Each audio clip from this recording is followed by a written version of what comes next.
Hello friends, मी आहे शीतल आणि शीतल्स किचनमध्ये तुम्हा सर्वांचं मनापासून स्वागत। आज मी तुम्हाला रोज रसगुल्ला कसं करायचं ते दाखवणार आहे। चला तर मग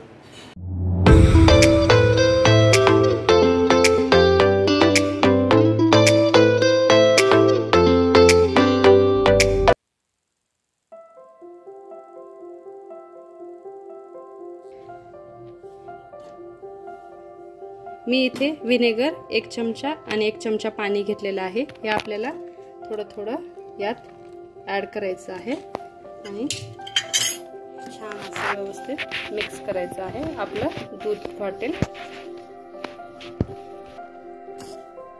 हे आपलं व्यवस्थित दूध फाटलेलं आहे। तुमच्याकडे विनेगर नसेल तर तुम्ही लिंबू घातलं तरीही चालेल। मी इथे कॉटनचा कपडा घेतलेला आहे, यावर आपल्याला हे सर्व ओतून घ्यायचं आहे।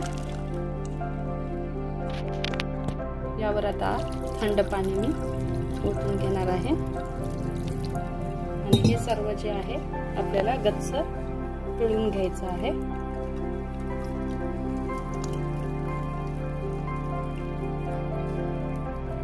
या प्रकारे आपलं रेडी आहे। याला आता आपण छान असं मॅश करून घ्यायचं आहे आणि या साह्याने हाताच्या छान असं तिंपून घ्यायचं आहे। इथे मी 1 वाटी पाणी साखर घेतलेली आहे 1 वाटी आणि यात आता 3 वाटी पाणी आपल्याला ऍड करायचं आहे। याचा आपल्याला पाक रेडी करायचा आहे। यात रोज इसेन्स घालायचा आहे। यामध्ये 1 चमचा कॉर्नफ्लोअर घालून छान असं तिंबून घ्यायचं आहे। आपण रोज रसगुल्ले करणार आहोत, त्यामुळे मी यात थोडासा रेड फूड कलर घालून घेतलेला आहे।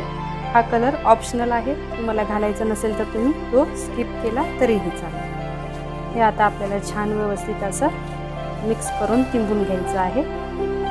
हे या प्रकारे तिंबून घेतलेलं आहे। याचे आपल्याला गोल गोळे करायचे आहेत।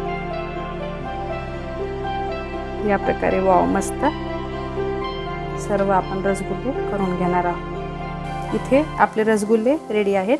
हे आता आपला पाकाला सुद्धा उकळी आलेली आहे।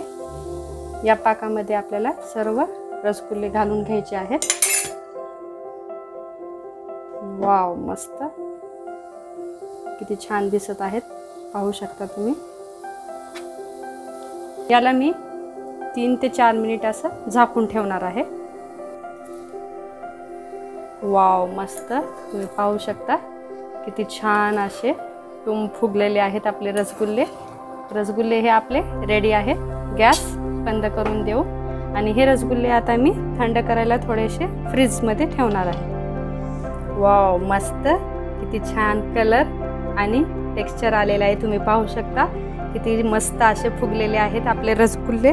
आणि हे रसगुल्ले मी आता फ्रीज मध्ये सेट होण्यासाठी थोडे थंड होण्यासाठी ठेवणार आहे।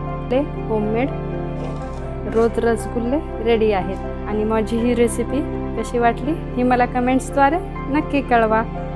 थँक्यू।